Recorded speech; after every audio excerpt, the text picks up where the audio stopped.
Just mic'd up with Mikie Mahtook. Got the boys in. I got Lloyd. We got J. Mitch. We got Jackie Boy.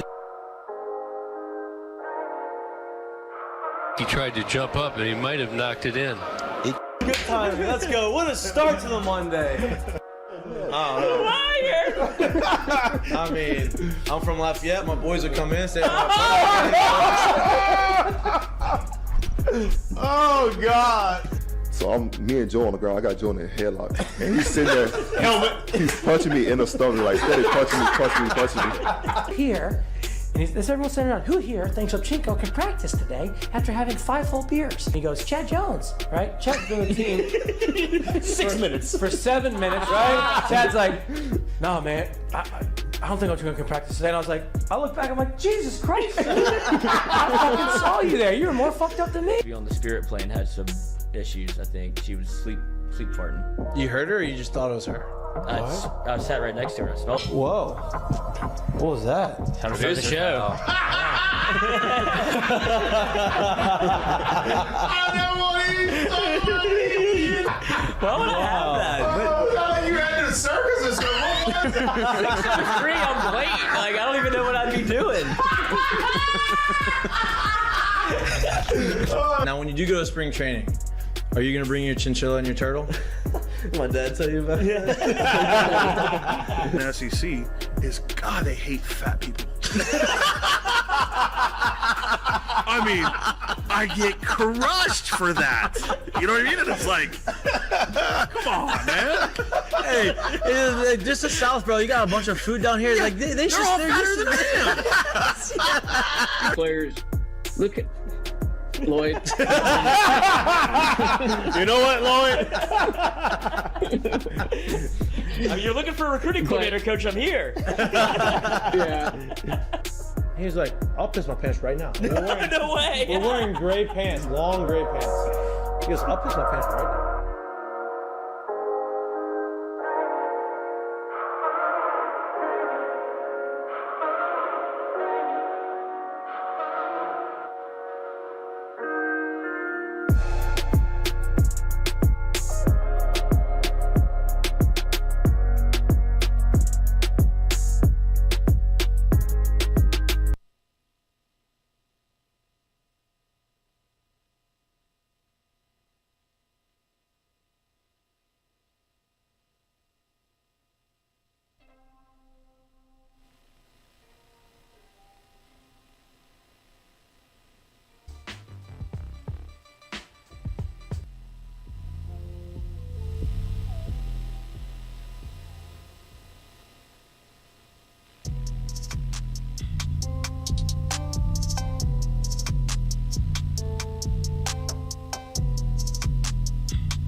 Hello. Good evening, and welcome back to Mic'd Up. Today is Monday, May 8th. We have a great show for you today. No guests. You get Ask Mikey and Mitch Mondays. We're going to talk about all things sports. We're going to talk a little NBA playoffs, majority LSU baseball, some Major League Baseball. But running through the Heineken headlines, obviously, LSU baseball loses 2 out of 3 on the road at Auburn to a team who wasn't very high in the standings. They had not lost 2 games all in a row all year. Lost 2 games, lost Saturday and Sunday. They had not lost an SEC series all year. They lost the SEC series. With that being said, I think that LSU is in trouble. I don't think they're as good as we thought they were. I think everybody that watches them probably shouldn't watch them anymore, and I don't think that they're going to Omaha. That's what everybody wants me to say, right? That's what everybody is feeling. That's what everybody thinks is happening. The I told you so's. I'm here to say that everything I just said is not true. LSU is still really good. They are the number 2 team in the country. I still think they go to Omaha. I still think they win the national championship, and I still think they are going to be okay. They lost their first SEC series of the year. Great. They're the last team to fall. Everybody else in the SEC has lost a series at some point in the SEC this year. It just so happened that LSU's came in a fashion that wasn't pretty. But teams like LSU, teams that are that good, that are that talented, that have been winning all year, whenever they do falter, whenever they do end up slipping up and losing a series or losing 2 games in a row, it usually looks like that. It usually looks like, they just kind of had this weird, crazy weekend and they lost. That's part of baseball. That's what makes baseball so awesome. That's what makes baseball so special. Any team can beat any other team in any given day. If the guy on the mound's throwing well and the other guy on the other side of the mound is not throwing very well, it just happens. LSU did things that were very uncharacteristic. They did things that had been brewing for a while leading up to that point. They haven't been very consistent out the bullpen. They haven't thrown a ton of strikes. That came back to haunt them. They've been very good with runners in scoring position through the course of the year. They were not very good this weekend in runners in scoring. That just happens. Unfortunately, it happened all together. We're going to get into that. We're going to talk about why I'm not super worried about it. We're also going to talk about some of the issues that we have seen that have continued to progress forward. There's still 2 weekends left in the SEC. You still have the SEC tournament to play. LSU is going to be a national seed. They're going to be a host. Everybody just needs to relax. Take a deep breath. Take a step back and realize it's one series. It was not pretty, but it's just one series. And I'm going to talk about some examples that I think correlate pretty they're very eerily similar to what happened in 2009 about this same time in the season. We're going to kind of recap that, kind of compare and contrast why I think they're very similar. But before we get that, we're going to run through some of the other headlines before we start with the baseball conversation. Paul Skeens, SEC Pitcher of the Year. LSU basketball gets another Louisiana transfer, George Washington grad transfer. Hunter Dean, 6'10", center/forward, comes back to Louisiana. Seems like Matt McMahon is starting to bring in a bunch of old Louisiana guys. Hey, listen, you're going to come here, you're going to be talented enough, but you're also going to play for some pride. I think that's kind of the strategy he's taking to kind of field his next team. Let's see if it works. Everybody was worried, how is women's basketball going to go to Omaha? Omaha. Maybe women's basketball go to Omaha. I'll assume Kim Mulkey's going to end up in Omaha. If LSU's there, when LSU's Been there before. There. She's been there before. The question is was women's basketball going to accept the invitation to the White House? They have accepted it. They will be there. They will go to the White House, and they will enjoy the White House, I would imagine. And last but not least, outside of LSU baseball, outside of LSU sports, Bronny James makes his commitment to USC official. I think everybody expected that to happen. His dad's in L.A. He's going to stay out in L.A. That's probably the best place for him to monetize his name or continue to monetize his name. With NIL now, it's a whole different world. Like, he's going to be a celebrity the minute he steps. He's already a celebrity, but he's going to be a celebrity the minute he steps on the USC campus. Gets to stay working hands-on with Coach Dad, too, so. No doubt. It's not a bad one. No doubt. And look, LeBron, for as much as people don't like him or as much as he aggravates some people, he came out and they asked him about Bronny going to USC. And I thought his answer was pretty good. He's like, he's the first James to go to college, which I think is awesome, right? Obviously, LeBron would have gone to college had he not been LeBron and not go straight to the NBA out of high school. They don't have that rule anymore, so Bronny is going to go to USC and he's going to be in college. I'd imagine that LeBron is going to tell him, like, hey, this is an important thing for you. This is a great thing for you. Go out here and ball out. Obviously, your ultimate goal is the NBA. But I have shown you that there is a different path, even if you are in the NBA. Entrepreneurship, being business savvy, understanding that types of stuff. So I think it's good for him. Congratulations to Bronny James. But the whole reason why people are watching us and listening to us and want to hear us and want to complain and bitch to us is because LSU baseball suffered their first defeat of the season. Not loss, series loss. They've lost some games. The series. 10 of them. They've lost 10 of them. First series they've lost all year. Happened this weekend on the road to Auburn, who had just gone on the road and beaten South Carolina. They're a hot team. They're a team that I think that if you look at the roster and you look at the lineups, they don't compare to LSU talent-wise, but it doesn't matter. You still got to go out there and play the game, and you got to win. LSU did not do that. Obviously, on Friday, Paul Skeens did what Paul Skeens does. Struck out 15. We've talked about it through the course of the year that he hasn't had one of those games yet. Well, now he does. He went 7 1/3, struck out 15, no runs, 1 walk, 6 hits. Great game. Saturday happens. Ty Floyd comes out there, And doing exactly the same thing. He's doing his best Paul Skeens. Literally looked like he was going to do the exact same thing. He had gone through 3 innings, had struck out 7 in 3 innings. 7 in a row. 7 in a row. Had 41 pitches after 3. Then he goes to the 4th. He had that little debacle that happens between who got ejected, who didn't get ejected. He's kind of struggling a little bit to find the zone. All of a sudden, he kind of gets in another little bit of a rhythm, strikes a guy out, makes that 8 strikeouts, and then he starts walking everybody. I think he walked 4 guys that inning. There was a big delay, about a 15-minute delay between coaches arguing with the umpires. Tyus Floyd, admittedly, said that affected him. It shouldn't have affected him, as what he said, which he's right. But it did affect him. Couldn't kind of figure it out. Took him out the game. They end up salvaging the inning, only giving up 3 runs. End up losing that game on Saturday, and then on Sunday, Christian Little doesn't record an out, walks a ton of people. Griffin Herring comes in, does the exact same thing, and then Gavin Guidry comes in and kind of rights the ship, gets out the inning down 6-1 after Gavin Guidry led off the game with a home run. Gavin Dugas. Dugas. That's what I said. You said You Guidry. said Guidry. Oh, Gavin Dugas. A lot of Gavins. Yes. Gavin Dugas. That'd be great if Gavin Guidry hit the homer. Hey, he's got the But potential to Gavin leave. Dugas led the game off with a homer. You felt like, okay, this is a good way to go. And then the bottom of the first happens. You give up 6 runs, and they never really righted the ship the rest of the game. And they end up getting 10-run rule for the first time all year. Is it the first time? Yes. First time all year. They end up losing by 10 and lose the series. Again, I'm not worried. There's some concerns, of course, but there's always going to be concerns at this point in the season. Jay, what did you see from the weekend? Because before we really start comparing and getting into this, I want you to give me your thoughts. I saw a really fluky weekend, right? Like, you lose the series is over. They lost their first one of the year.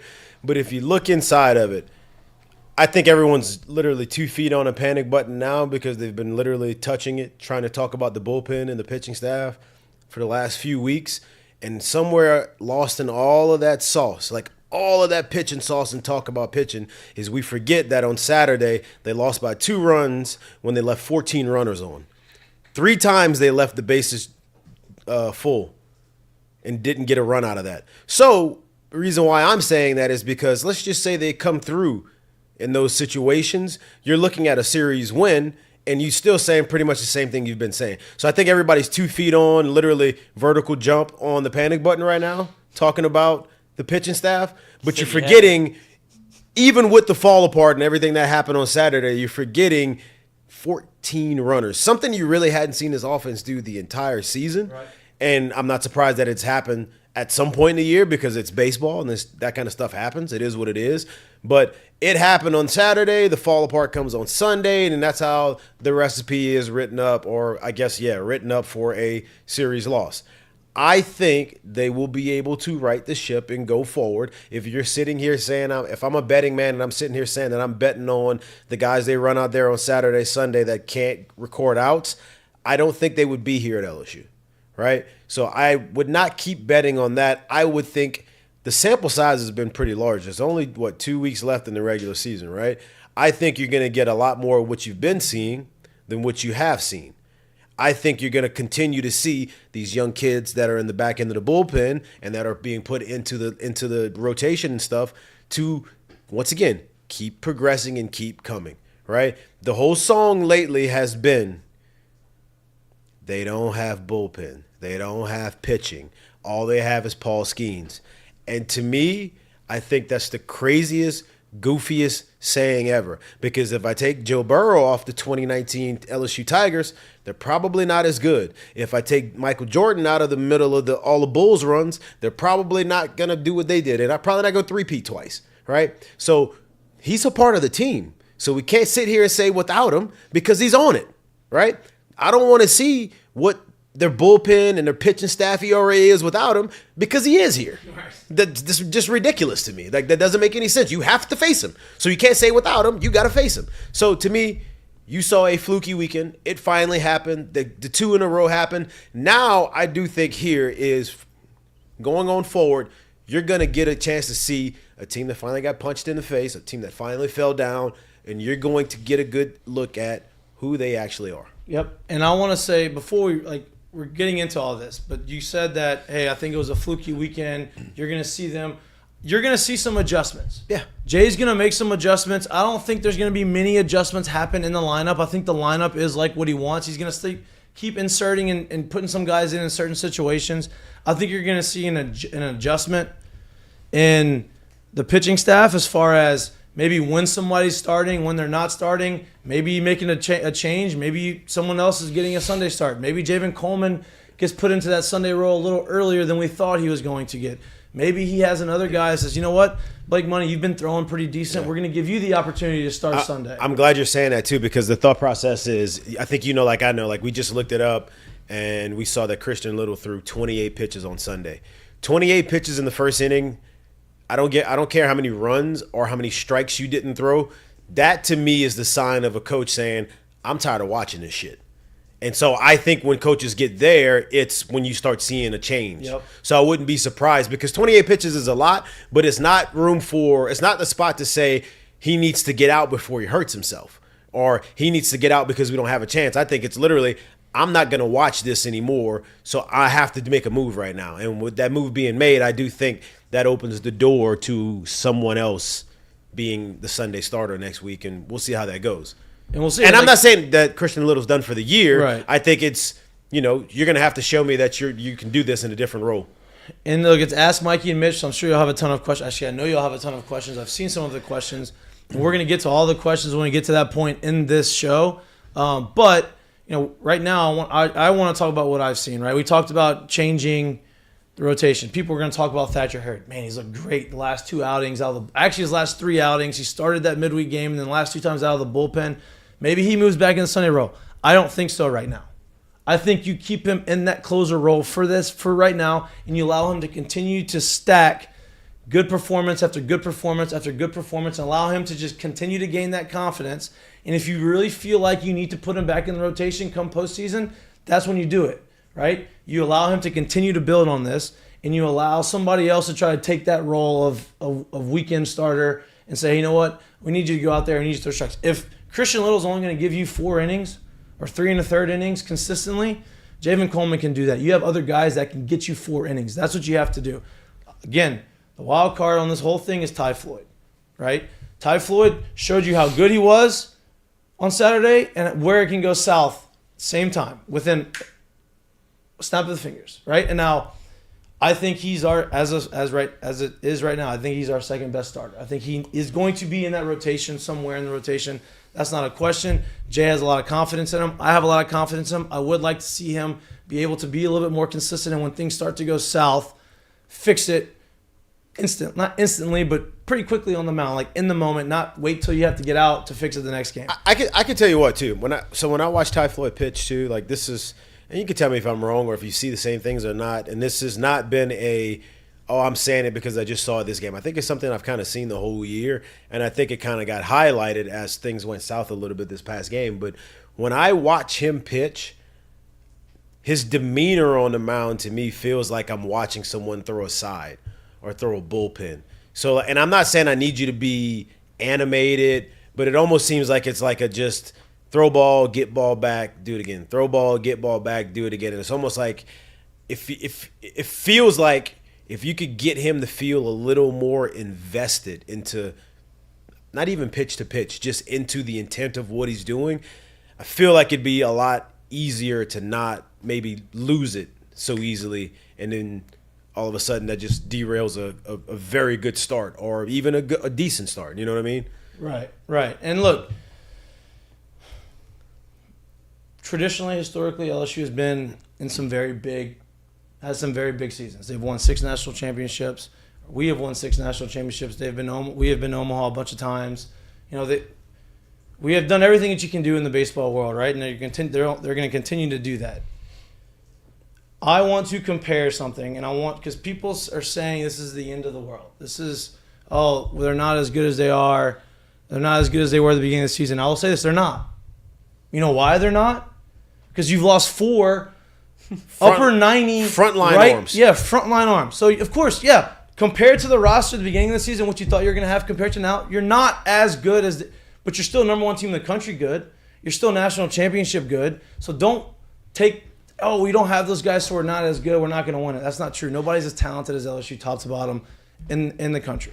Now, I'm comparing these teams because this was the last national championship team, and this is the team that we were on, so we have a very clear picture of what happened and how it happened, and the atmosphere and the mindset and what was going on internally that year, right? We started that season, 2009, number 1 team in the country.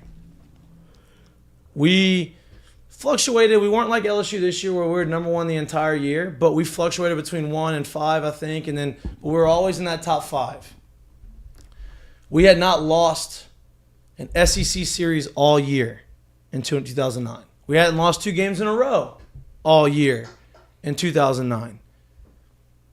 Tennessee, who at the time I think was the worst team in the SEC, maybe second worst team in the SEC, came to LSU, came to Baton Rouge the 4th to last weekend of the SEC, of the season. So we had 12 games left.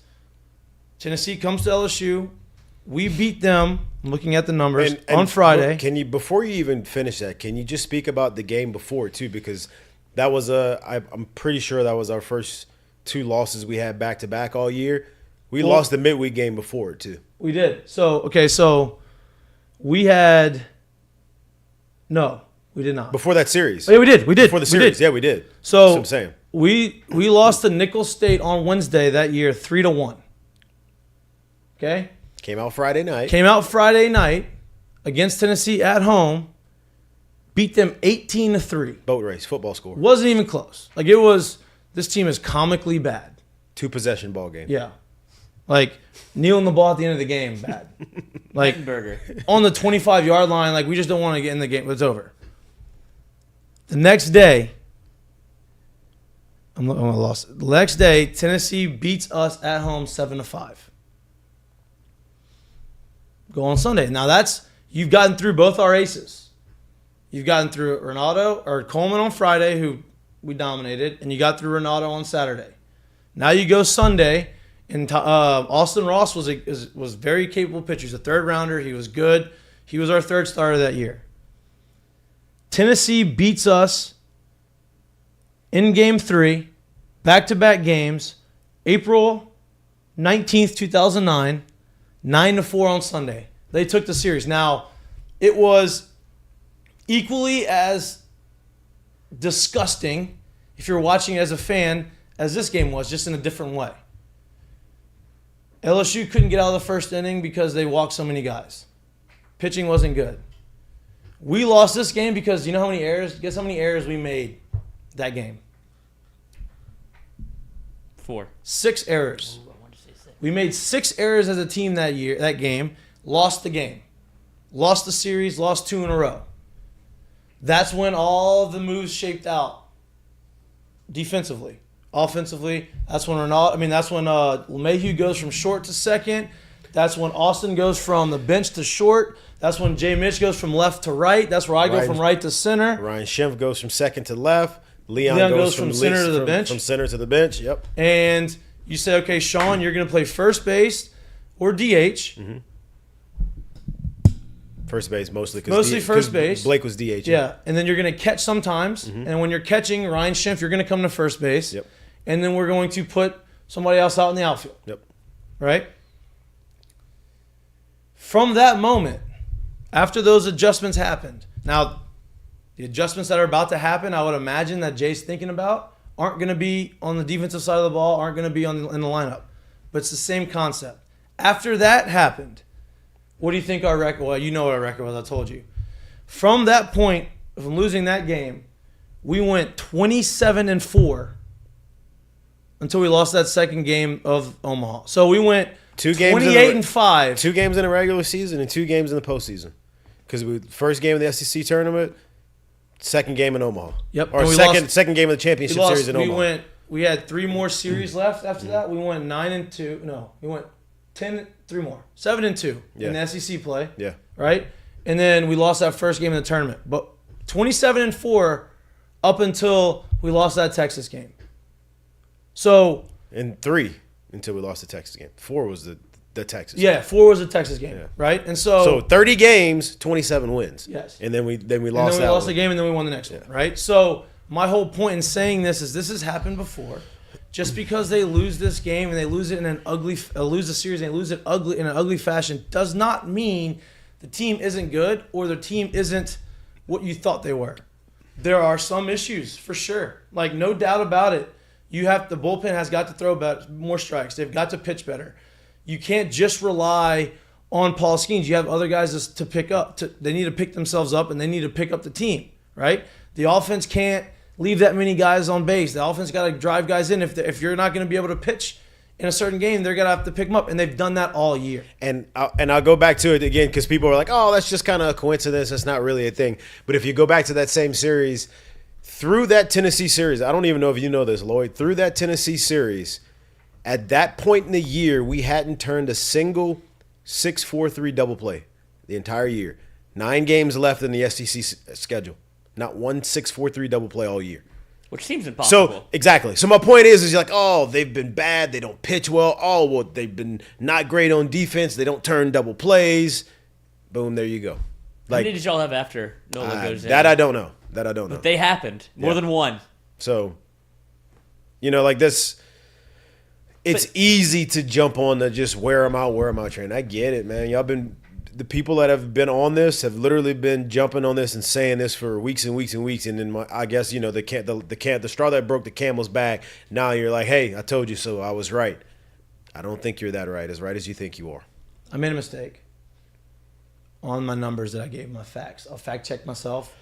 We made 5 errors on Saturday, not Sunday, but point's still the same. 5 errors on Saturday? Yeah, so That's even worse. We lost the second game with one of our better pitchers on the mound. Because we made 5 errors. 5 errors. And then we got beat on Sunday. And then we got beat on Sunday. 13 left on base on Saturday.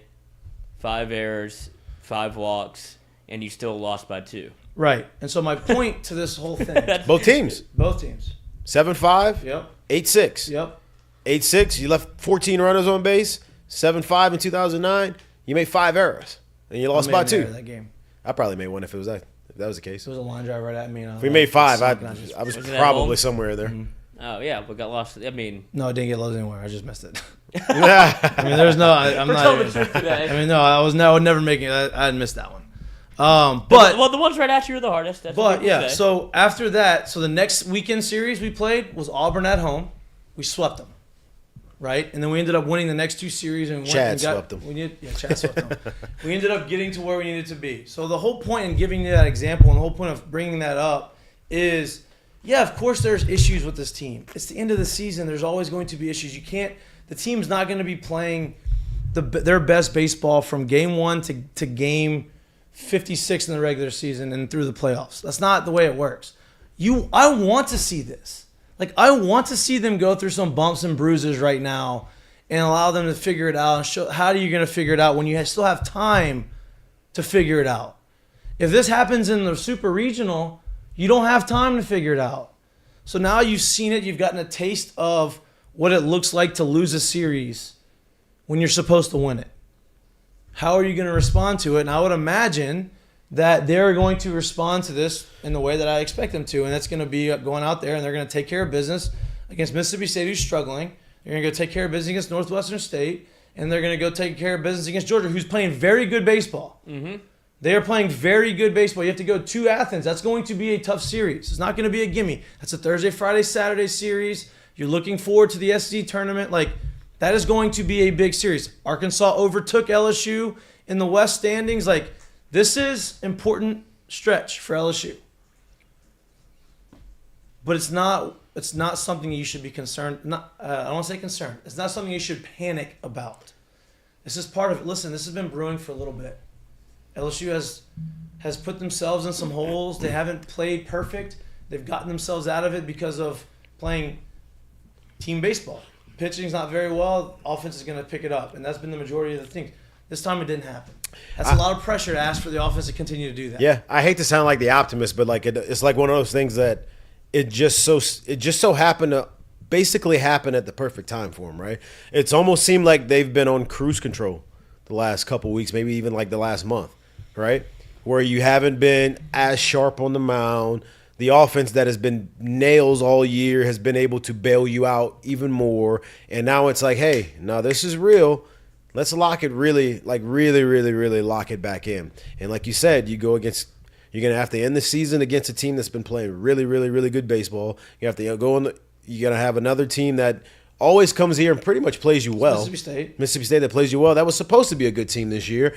That's how you're going to end the last 2 weekends here to go into, in my opinion, probably the toughest tournament there is in the country. Absolutely. Right? So it is now time for you to start buckling down. It is now time for you to actually lock it back in. Like we said, the pitching's been what it is, but I also think, like when we talk about that Saturday game, right? If you want to win in the SEC tournament, if you want to win in Omaha, the ways of doing it is we can't leave 14 runners on base. I get it. They haven't really done that all year. But something like this past weekend brings light to all of those things, and it allows a coach to be able to use it as coaching points. Whereas you may not have gotten the same ears to it a week ago, 2 weeks ago, 3 weeks ago, right? There's no denying it now. Right. And because the results have showed you that. So not to sound like an optimist, but this may not have come at a better time. I agree. Right? You get 2 tune-up weeks in a way, right, before you get to the postseason, and this is good for them. I think this is something that they needed, and we'll see how they respond to it. I expect positivity. Like, I expect them to actually be able to bounce back in a big way. We will see. Yep. Just from listening from Jay's press conference today, I would imagine he kind of attacked the day the same way that you would expect him to. He said he's like, I couldn't wait to wake up this morning. Like, there was no hint of negativity around the program or around anything. It was like, and I agree with you in the sense of just get it over with now. Like, you saw what happened with Tennessee last year, whatever. You're number one from the gate to the finish, and it wears on you. It has to. Dude, I think there's something too, like, for a coach. Like, don't get me wrong, he's able to speak to him. He's able to talk the game to him mentally. But this is a big. He's not able to challenge. He hasn't been able to challenge them because they've answered every challenge, right? And so I think when stuff like this happens, kind of like look at a Nick Saban side of it. I bet he loves when he gets a close game or whatever against a team that's not supposed to be in the game, because it gives him the coaching point the next week, right? Baseball's different. Like, you're going to lose some games. So I feel like Jay's almost kind of been like, man, look, I can keep telling them how good they are. I got to kind of keep patting them on the back, keep telling them that they're hitting these marks, and because they have been. But now they finally haven't. Thank you. Right. Now I get to go at you and let you know where we need to be. Now I can really get your ear, because you weren't really listening to me. You thought you were on Mount Rushmore. Business as usual. Like, you're not. You may be hearing me, but you're not listening. Yeah. And he said, I mean, kind of shared a not panic button type deal at the press conference where he was like, what do you want me to do? Tell them to try harder? Like, that's not what this team's made up of. Like, I don't have to worry about their effort every day. It's like, it's an opportunity to grow and get better, and we're going to attack the day and have a great practice. Like, I know we will. And so if you're an LSU fan and you actually listen to the head coach when he speaks, because Jay, the only time he's ever not really answered any question he's been given is when he gets frustrated with injury talk. And you can see why he's frustrated with the people that bring up injuries, because that was supposed to be the thing that bridged the gap between the offense and the defense. Like, he needed those arms to make sure that we are the number one team in the country. You lose that, now it's kind of back to what happened in 2022, where we're kind of playing a game of, like, we're doing a puzzle piece where who fits where, what can we do on the back end to make sure that we don't have to score 12 runs a game. Right. And so that's what he's fighting, but he's not questioning the team's effort or anything like that. But but for him to come out and say, I'm not worried about effort. That's not what we're lacking. Right. And he's right. Like, it wasn't because they kicked the ball around, they weren't dogging anything. It was just baseball. It happens sometimes, right? Baseball's a very hard game. That's why you don't see people win every game that they play in baseball, right? And I'm looking at the standings right now. As it stands today, because LSU lost that extra game against South Carolina, they are a half game back of Arkansas in the West. They're also a half game of Vanderbilt in the overall record. So Arkansas and Vanderbilt are tied with the overall record of 17-7. LSU is right behind them at 16-7, half game back, right? Arkansas's last 2 series are South Carolina and Vanderbilt. That's tough. LSU's last 2 series are Mississippi State and Georgia. Significantly different opponents. Now, Georgia, you have to respect your opponents. Georgia has the ability. You thought the same thing about Auburn. You have the opportunity to beat you. And they're playing well, and they know that they need to win. I mean, Georgia's 10-14 in conference play. Like, They need these to win. next two series matter a lot for them. So same thing. They are going to be desperate times for them, just like it was for Auburn. So the goal of winning the SEC is still very much in play. The goal of winning the outright of the West, the outright SEC, that's all still right there to be had. So don't panic because of one weekend. I can't stress that enough. I think you said, I agree. I think this is a good thing for the team. I think that they are going to reset. They're going to understand the severity of it. Jay doesn't even have to tell them that. Like, they understand it right now because they know what the mission is at hand. And Ed, would you say that some of this is based off of people looking at the schedule, what LSU faced early on, and then looking at the back end and going, oh, these should be sweeps? Well, LSU took care of those and swept 2 SEC series in a row. But when you get to the actual time in the season, when it happens, you don't expect Auburn to be coming off a series win against Well, South you can't Carolina. look at this. Yeah, you can't base it off of Right. if you haven't played yet. You have to take it game by game and week by week. It's And I everything think that's a lot of changes. what the reaction is. It's Right. like, oh, Auburn sucks. Like, you can say the same thing about Mississippi State. Like, Hey, Auburn's 11-13 in conference play. 11-13. If they go ahead and who are they playing next? Let's see. If they go ahead and they win their next 2 series, they are going to be 15-15 in conference, which is the magic number that I talked to you about. Like, and this year, I would say 13-17 may get you in the postseason. They finished the season Ole Miss and Missouri. that could be 6 wins. So I don't expect them to sweep, but if they win both of those series, they are 15-15. They're going to be the 3rd team in the West, and they are going to be probably a 2 seed in a regional. So to say that Auburn's not good is just not understanding the scope of what's happening. And Yeah, I'm you're just not trying looking to at make it real time. Right, and Because I'm a lot just- of people, like I said, a lot of people were looking at it like you previewed the schedule before the year and you made your decision based off what should happen in the series considering what you thought they were preseason, right? Right. And then you get to the actual game and like, oh, South Carolina's better than we thought. Auburn's better than we thought. And, Kentucky's better than you thought. And so those games that were supposed to be that you would say quote-unquote sweeps are no longer – that's not the case anymore. Now, you could probably say Mississippi State should be a sweep. They haven't been You don't able. want to say sweep. I know you don't. Well, I know, well, I'll say but I'm this. just saying they're still trending in the direction of which They've lost 6 straight. They're bound to win maybe 1. Yeah, that's fine. I'll say this. Coming into the year, too, if we're being completely honest, Auburn was in Omaha last year. Right. You were fooling 2 of the yourself. last 3. You were fooling yourself if you came in here and said, yeah, I think Auburn's a sweep to start the year. It's probably not what wasn't going to happen. You're going to have to go in there and play good baseball to beat them, right? They found their way to get hot and get right towards the end of the year. Well, guess when we're facing them? Last 3 weeks of the year. Seems like they've been doing that pretty good the last couple of years. It seems like they're gearing up for Omaha. So, that you'd be fooling yourself if you told yourself that. Let's talk about the good and the bad from the weekend, right? Let's break it down. Like we talked about why you panic. Okay, let's just analyze what went on this weekend. All right? For me, obviously top of the good list, Paul Skeens.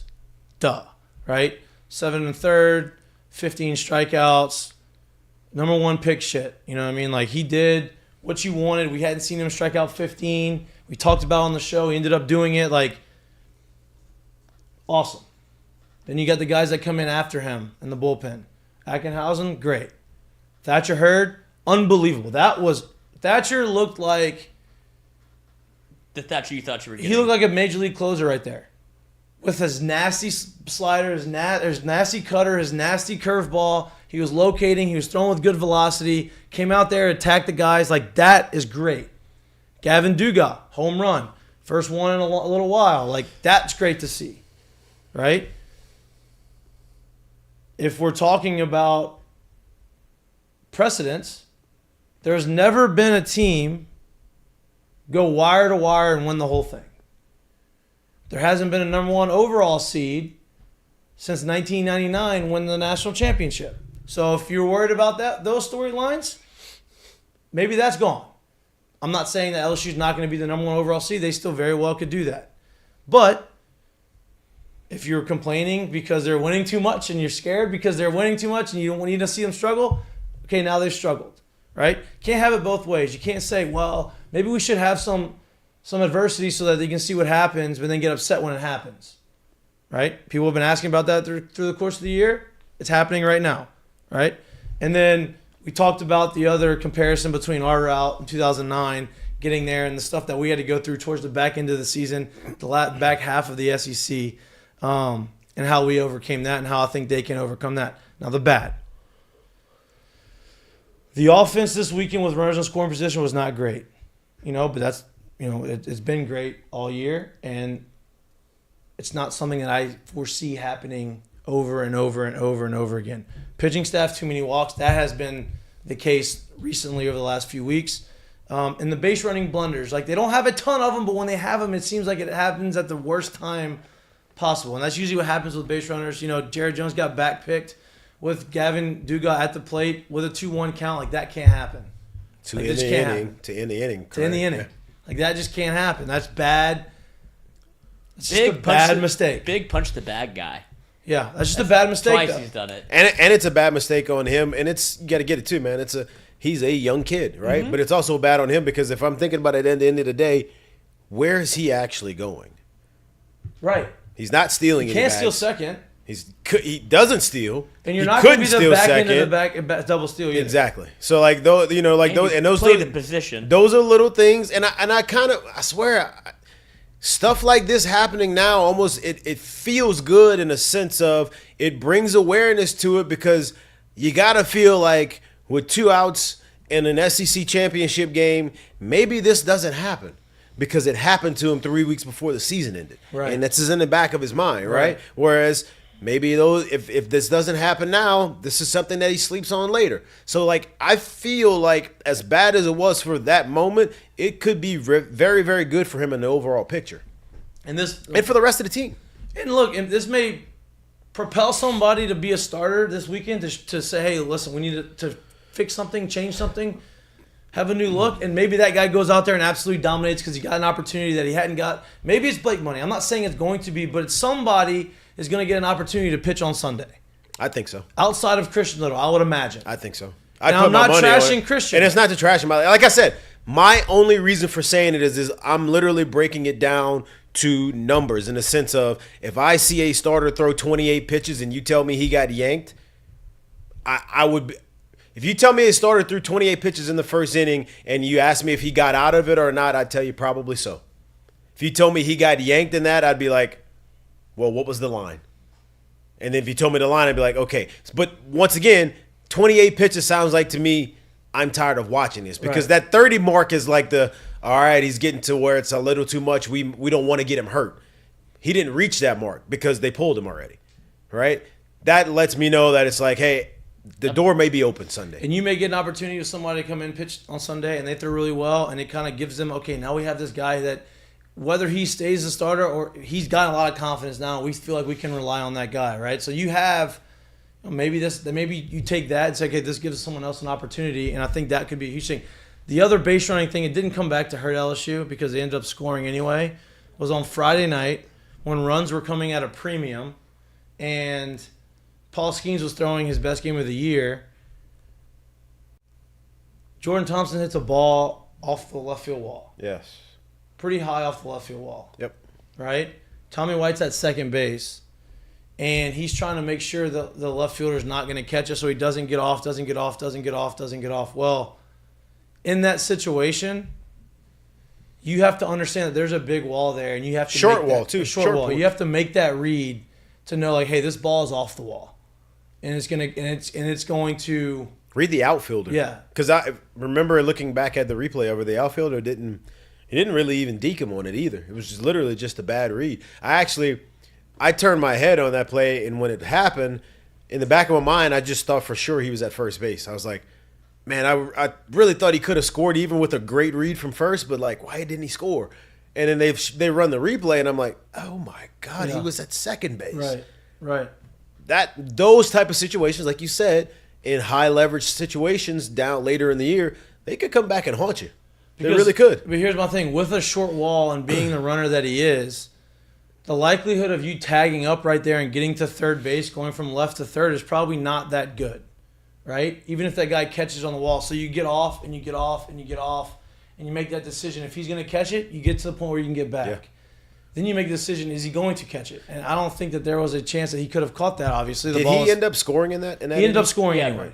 So, like, it was fine. My point is, it didn't hurt them, but eventually it could. You know, and I'm not trashing anybody. No, it's not trashing because in the coaching situation, the reason why we're bringing light to it is because in a sense that he doesn't score there, right, and it's still 2-0, or let's just say it was already 3-0, right? We won't even change the score, but Skeens went 7 1/3, brilliant, right? There's still 8 outs we're talking about. You got to get after that, right? No, more than that. Yeah, 8 outs. 8 outs, right? You got to get 8 outs after that. In an 8-out span, you're looking at a walk, a bloop, and a blast, and we got a tie ball game again. That doesn't take much, right? This doesn't take much. Right. There was a 3-0 win. Doesn't take much for it to go the other way. You can't mess up in those situations, and I know he knows this. He ain't listening to this. He shouldn't be.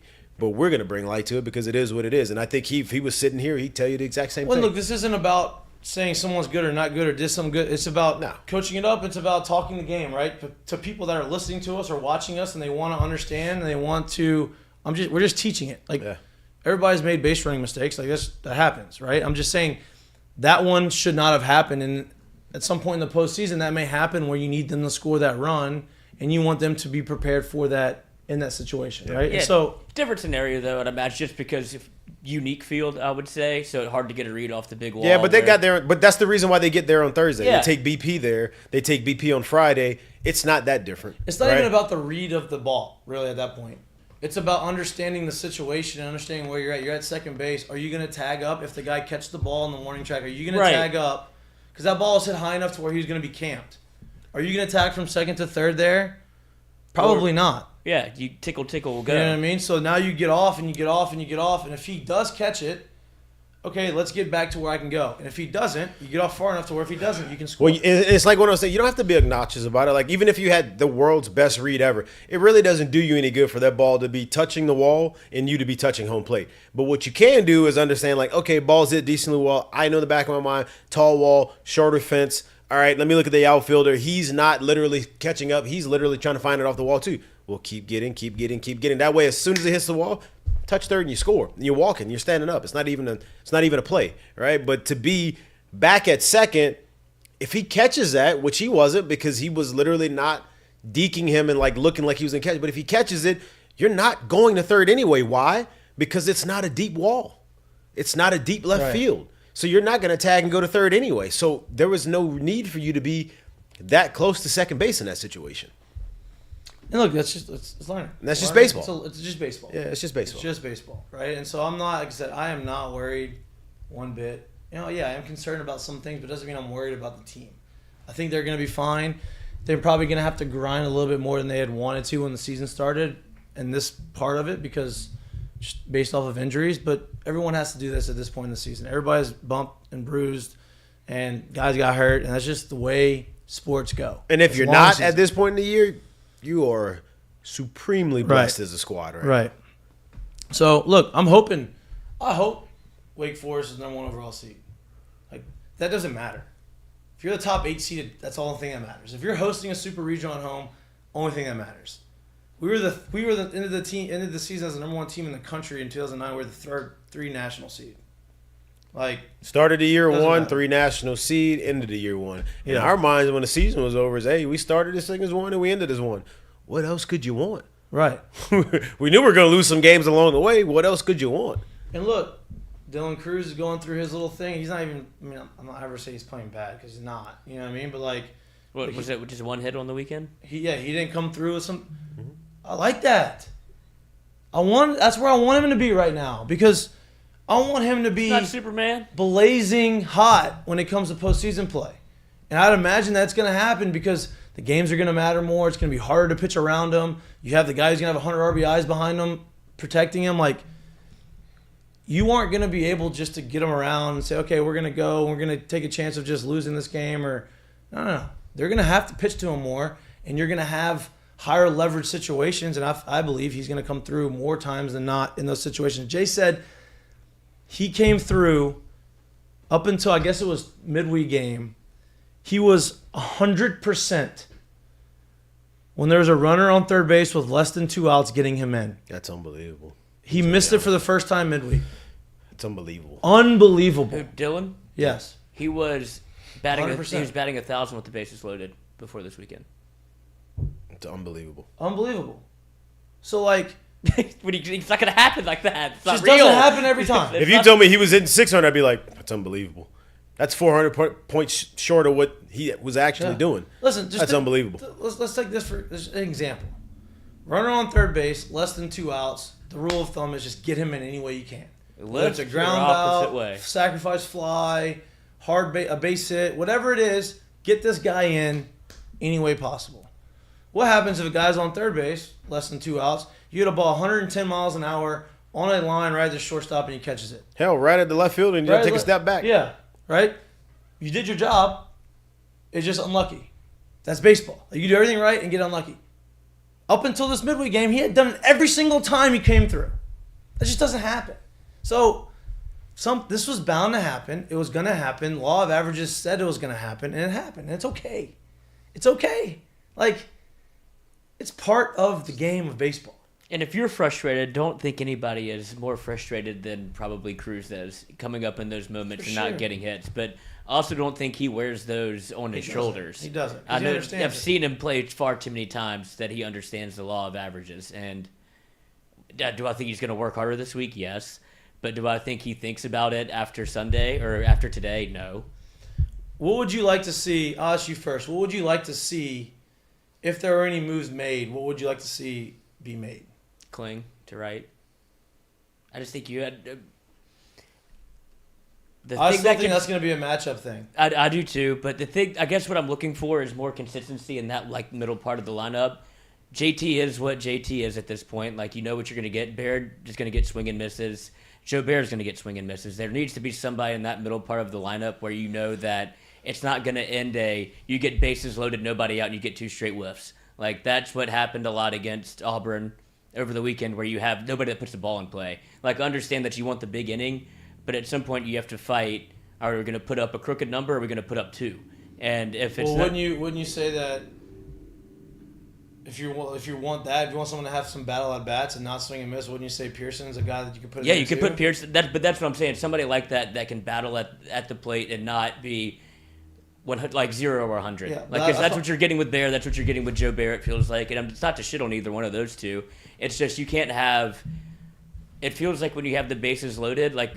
Obviously, a grand slam's great, but the thing that keeps a rally going, double in the gap, single, keep moving station to station, where it's just you're putting an immense amount of pressure on the pitcher, where they're like, oh god, we have to make a change, because, I mean, we were taught resets we were taught this in high school from a guy that played the big leagues. Like, we know what the biggest rally killer is. A bases clearing home run, because everybody gets to reset. Like, it's great to put up a big number. If you hit a 4 spot, for sure. Yeah. But he was just talking about like stacking, and then you can get the other team off of what they want to do. You can get a pitcher out the game. Like, if you're able to almost give up a 2-run home run or a 3-run home run, like, they still feel like, all right, I get to go back to the windup. Yep. Everything's clear. So I just want people that are able to continue to put pressure on the pitcher whenever you're putting that many people on base at a time. Yeah, I think I agree. I think that there'll be a matchup situation there. Yeah, trust that whatever they decide. I think you can put 3 or 4 guys out there and they'd be fine playing right field. Yeah. Is that it? You have anything else, or is that the main one? That was my main one, and the other thing would be if you talk about the pitching staff. This is just coming from what Jay said. You hit on it a little bit earlier, where you said there might be a shakeup. He said it is full reset. We don't have anybody in any spots except for Skeens on Friday. He goes, nothing makes my heart happier than Skeens on a Friday. So, but everything else is up for debate. Yep. What about you? I'm really with Lloyd on this. Do I think it's going to happen tomorrow? Do I think it's going to happen all weekend? I'm not exactly sure, but I do think something that also unlocks the offense, and I've been saying it all year, so it's not anything new. I think Paxton playing is really, really, really, really, really something they need. I think him being in there and getting comfortable and understanding that he's a part of the nine, if you will, is something that's paramount to how he plays. I think I get it. Joe Barrett can help you a lot. Pearson can help you a lot. But the top end of what you'll get from a quote-unquote comfortable, and and I don't mean comfortable as in like I'm not going anywhere. There's a different type of comfortable, right? Like, I know I belong. I belong, right? I think there's a different type of comfortable that comes with that, and I think him being in there allows you to have that. And I think that's going to be huge for that offense. Now, obviously, on the other side of it, Ty Floyd's got to start for the team to be be good as they can be, right? So, like Jay said, it's open season, and it may be maybe I don't know, who knows, something crazy. I've seen crazier stuff. If you'd have told me DJ LeMahieu was coming off a shortstop after we had lost to Tennessee that weekend, I'd have told you you're crazy. If you told me right? Chad Jones was gonna be out the pen, first left out the pen, I'd have told you you're crazy. So I've seen crazier things happen, right? But maybe he doesn't pitch this weekend. But for them to be as good as they got to be, he's got to be productive and competitive every time out. Well, there's going to be tough decisions to be made, right? Look, going back to those moves. Everybody remembers the 2008 season, right? Whenever we all won 23 straight. Who was in the middle of majority of that? Leon Landry. Robbing balls, diving catches, swinging the in bat the top well. 10, swinging the bat really well as a freshman.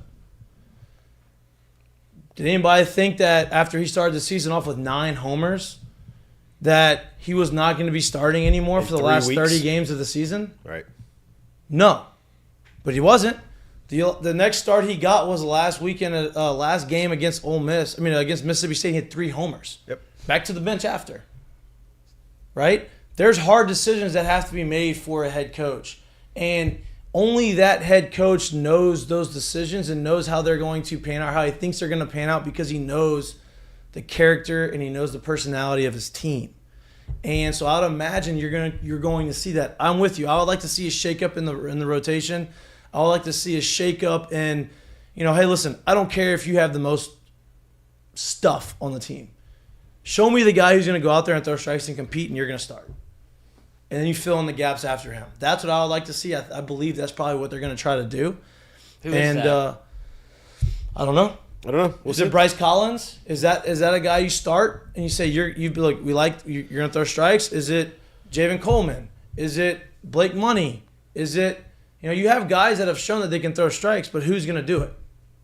And who's going to get the opportunity to do it? And now after what you saw Sunday with Little, you're not going to get a lot of opportunity if you have that many people available. If Skeens is going to go 7 1/3, that means the bullpen is healthy going into Saturday and Sunday. So the leash is short for you. If you're going to throw out there 28 pitches for Little, that's going to start happening probably even before that. No, see, it can't though. That's the bad part is you would have thought that, I think my point is this is I think Jay approached it that way, and that's the crazy part that we've happened. Like the last time when it happened with Ty Floyd and this time is that you put guys in those situations because you believe that they are going to give you competitive at-bats until it's over, right?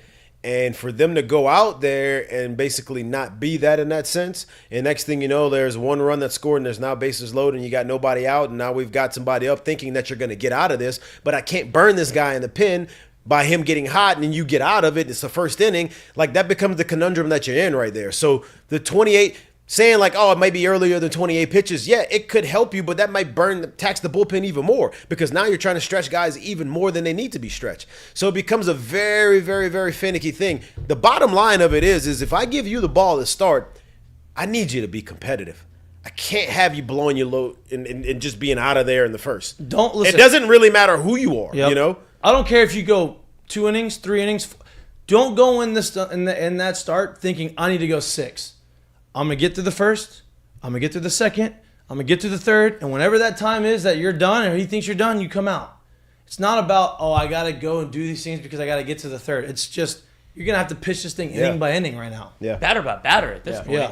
Yeah. And I'm not saying put guys in that way, like not mix and match from day one. No, but if you're the guy that gets the ball. You just got it's so funny you say it that way because like I thought about that too. I kind of was talking about that with Chris McGee over the weekend where it was when a guy doesn't give you a competitive outing and you have to pull him in the first. In the back of your mind, when you get a guy up, you're thinking, all right, this is super early. I don't want to have to do this, but I have to do this, right? All right, I get him up. All right, now I tell him he's got to get hot. Now I know if I get him, if he's up, down, and he gets hot twice, he's probably burned, right? So if I get him hot and I get him going, and then now all of a sudden you find it, I got to sit him back down, right? And then you don't want to do it again because then now you have to put him in, right? So it's situations like that where it just becomes this like you're putting way too much of a decision to be made on the coaching staff. by not just basically doing your job. And that's where the problem becomes. It's at that point, it's not really a coaching fault because it's like, all right, who's really the fault? Like I said, we thought before we looked at it that Christian had to have thrown 40 pitches. He threw 28. Man, if I told you he threw 28 and he got pulled, you'd be like, man, he must have gave up 6 barrels, 8 homers, and gave up 10 runs. It wasn't that. He just didn't throw strikes. Right. Well, that's tough to pull you at 28 right there. But he had to do it. You get what I'm saying? So it becomes a very, very, very tough situation for a coach. And I don't fault him on kind of going either way because you need length out of the bullpen. And you thought you were going to get length when you got 7 1/3 out of your starter, right. and only 2 guys used that night, and you didn't. That's what hurts. I'm excited to see how they respond. Like, I'm excited for the position that they're in right now as a team, right? Because now you kind of have a little bit more. I don't want to say fire because they've had that all year, but now, hey, we're back to competition mode. You're not perfect. Yeah, and you go out here and you prove to me that you deserve to have the ball in this situation, and I'll give it to you. Yeah, it's open for everybody, and I think that's going to help. It's competition that breeds success, and I think that's a good thing, and I think that you're going to be fine. We're going to continue this baseball talk. Ask Mikey and Mitch. Ask Mikey and Mitch. I know there's a bunch of questions in there that we want to get to. We're going to go into a minute break. Before we go into the minute break, though, I want to give a shout out to our friends at Heineken. Heineken Silver is their light beer, 4.5% alcohol, 95 calories, 4% alcohol, 95 calories. Tastes really good. It is their version of their Michelob. It is bottled or canned. Extremely nice. It's in all the stores. With summer coming and the weather getting hot and you're going to the beach or you're going to the lake or you're going to wherever you're going fishing, try some Heineken Silvers, throw it in the ice chest, give it an opportunity. Can't have success unless you get the opportunity. And I kind of partly blame myself for Dylan's. We went margarita instead of Heineken. Yep. You're selfish. That was selfish. You're selfish. I was You're trying selfish. to celebrate the holiday. Nope, you're selfish. You don't want to do it. I did. Nope, you're selfish. I'll wear that one. Okay. But right. if you do want a Heineken Silver, they are everywhere. Everywhere. Albertsons, Rouse's, I saw Albertsons again. Yep. Walmart. Anywhere you get your beers. I saw like 4 commercials of it this weekend too. I'm like, whoa, Making a push, baby. It tastes really good. Put it on ice. Give it a shot. They're everywhere. All it takes is one opportunity. You know, you get an opportunity to have success. All right, you're watching Mik'd Up. Me with 8 Mile quotes. I know. Hobbly blah, blah, blah, blah. Well, I didn't say that. All right, we'll be right back. You're watching Mik'd Up. We'll be back in 1 minute.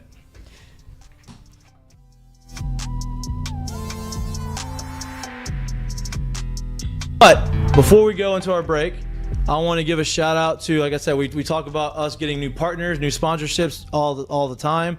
We have a new sponsor, and you've probably seen them on the top left corner in the little spinner logo. FCO Solutions. Our friends on at FCO, they're out of Lafayette. They're a civil construction company. They specialize in new multi-family construction, right? If you don't know what civil construction is, it's okay. Probably a lot of people don't understand it. They basically get the land ready to be built vertically, right? I'm giving you a little bit of a construction lesson here. I don't know much about it. I've learned it on the go, right?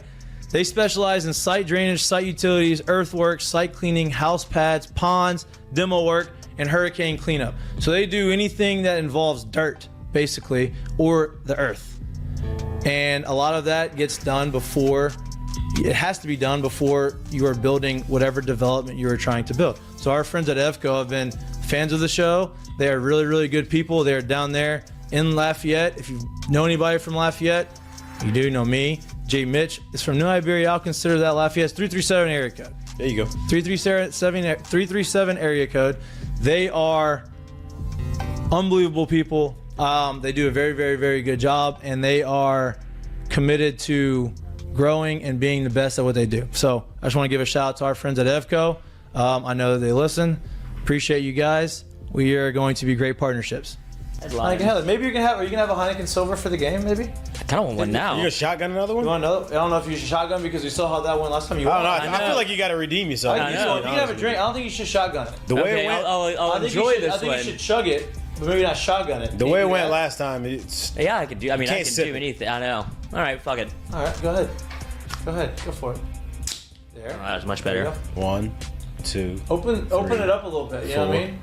5, 6, 7, 8, Okay. 9. Okay, it's 10, now it's starting to drip. Now 11, you're struggling a little bit. 12. It's pretty good. 13. It's not bad. I'll give you Not a bad. 12 and a half seconds there. How was it? Was it good? Delicious. You It was can't very do that With a regular one. with a regular one. Right. You can only do that with the silver. The silver, why? Because the silver's lighter. It's got Lighter. 95 calories. It's pretty crisp. I Now, res- that's not even. That wasn't even cold. I know you don't necessarily need a cold beer. That was room temp. That's But the I old respect fraternity how days quickly in me. you turned around and gave me a full sentence. That was quick. Oh, I like yeah. that. No Officer, doubt. I'm fine. Respect that. You've been looking. You've been Walk the around straight before. line, kid. Yeah. You've been around before, but It's just breakfast. It's a very good beer. It's It a is. very light beer. It's something that you could Easy to drink. easy to drink, Easy to pour. Yeah. But it's something that I think it should be in the rotation at tailgates, especially with LSU baseball coming up. We'll get into some of the LSU baseball conversation. Dozy Place is located on 3723 Government Street. Everybody knows about their world famous steaks and their hot tamales, but what you may not know is that they're open for lunch every day from 11 to 2. Great people, great environment. Their lunch menu is fire. What's the best thing on the menu? If you haven't tried it yet, you need to try the burger. Unbelievable. Best burger in town. Best burger in town. If you're looking for lunch, 11 to 2 at Dozy Place. Again, they're located on 3723 Government Street. Give them a shot.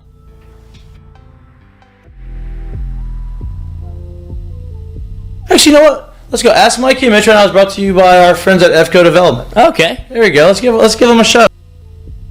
Welcome back to Mik'd Up. We'll continue the baseball conversation. It's Ask Mikie and Mitch Monday. Ask Mikie and Mitch is brought to you by our friends down at FCO Construction. Lloyd? Brought to you by FCO Construction. I love that you kick it to me when you know I'm gathering the question. So I'll scroll to the top of the document where we have a new phone number for you from FCO Well, we've been using the same number for a little bit. Development, but we got everything updated. Everybody's on the same page. We're all aligned over here. If you want to talk to FCO Development, and the website is FCO Solutions, EVCOSOLUTIONS, FCO Solutions. Somebody sat on their domain name, so that's why we're here. That's why we're here. But call Tyler Leday, 337-534. Why are you doing that with 4675? I can see you move the arrow back and forth. bad. Try to read. Call Tyler Leday, 337-534-4675. They're a civil construction company that specializes in new multifamily construction, site drainage, site utilities, earthwork, wormwork, site clearing, house pads, ponds, demo work, hurricane cleanup, anything that you need cleaned, drained, utilized. They're based out of Lafayette. They're Based great. out of They're great Lafayette. people. Listen, we appreciate everybody listening. We appreciate all of our sponsors. They said they actually have a potential job down in Lake Charles. So whoever's following us or listening to us in Lake Charles or heard about FCO from watching our show and gave them an opportunity, we appreciate that. They appreciate that. Let's follow suit. Everyone else to go give them a shot. Call them if you have any civil construction needs. FCO Development, they're great people. They're based out of Lafayette, but they will travel to you. Had lunch with them today. I did have lunch with them today. Little Pops Po Boys. Boys are Yes. mobile. That- Hostile. No free ads. Agile. No free ads.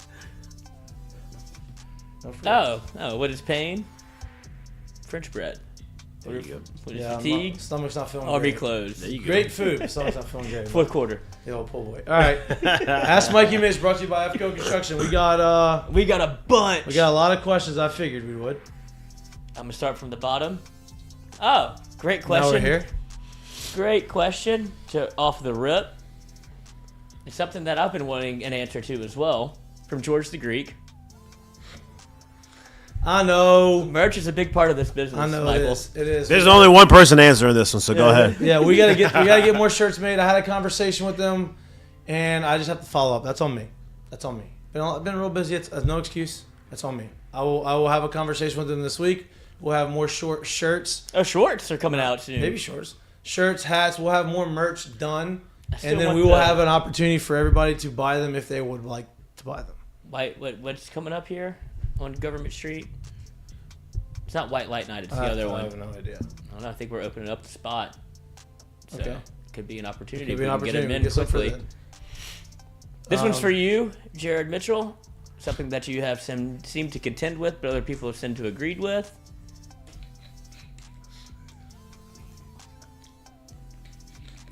Are you gonna read out loud? Thoughts about the idea of opposing teams saving their ace for game 2 or 3 to get a more favorable matchup as opposed to going against Paul Skeens? So, since this is something that you are so heavy on right now, can you name the teams that have done it? The past 3. The past 3? That's not true. Success. That's not true. That's what it Bama's feels like. Friday guy got hurt. That's not true. Well, That's a false statement. That's up in the air.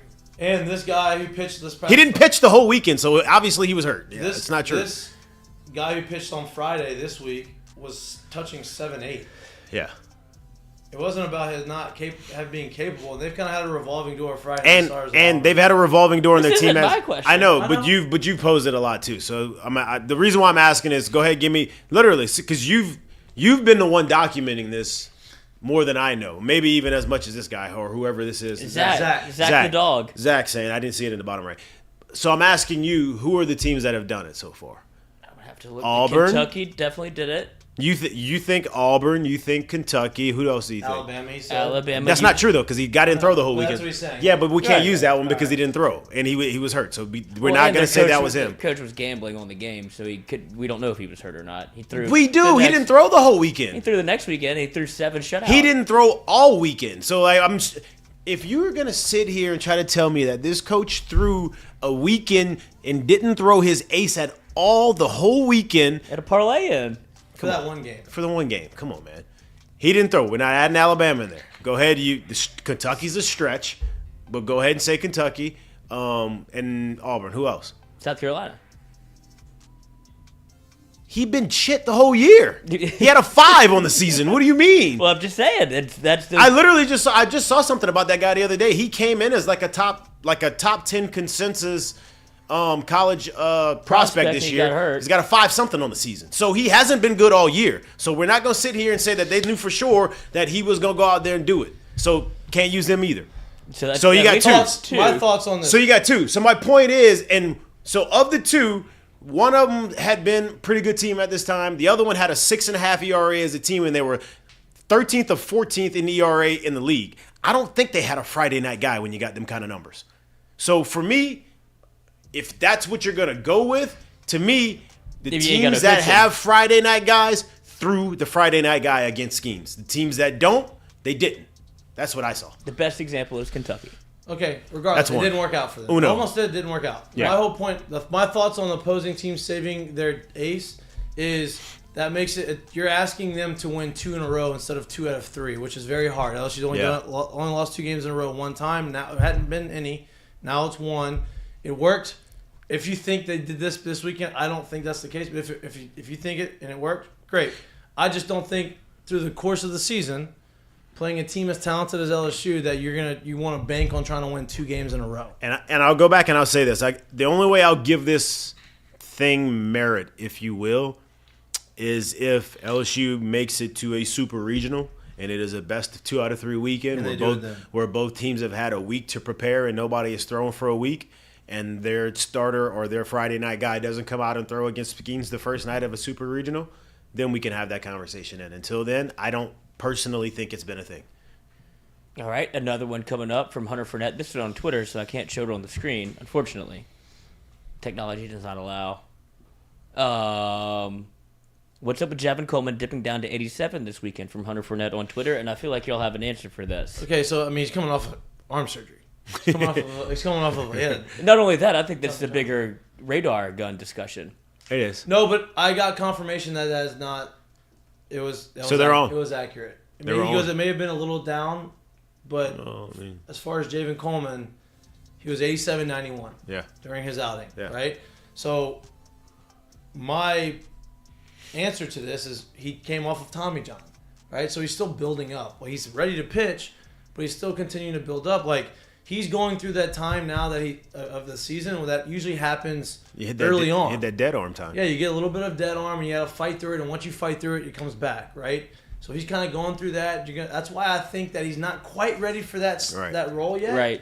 But he's getting close. He's getting closer. It's not about pitch count getting there. It's about let's get the arm in shape and let's let it continue to rebound and hold that velocity. Yeah, you kind of go through, and it happens at all positions. Obviously, it's the worst on the mound because you kind of deal with it way more than you do it as a position player and stuff. But you go through feeling great every time you touch the ball. Why? Because there isn't much stress. There isn't a real game. There isn't real situations that actually matter, right?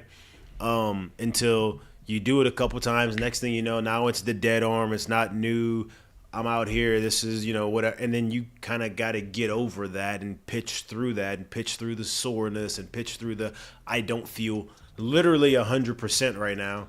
And that's when you kind of get over the hump. So it kind of happens at every position, unfortunately, more at pitching. Well, I think it was a little bit of a catch-22, especially for him coming off the injury and then coming back so juiced up and haven't thrown in a while, and he comes in and throws 93, 95.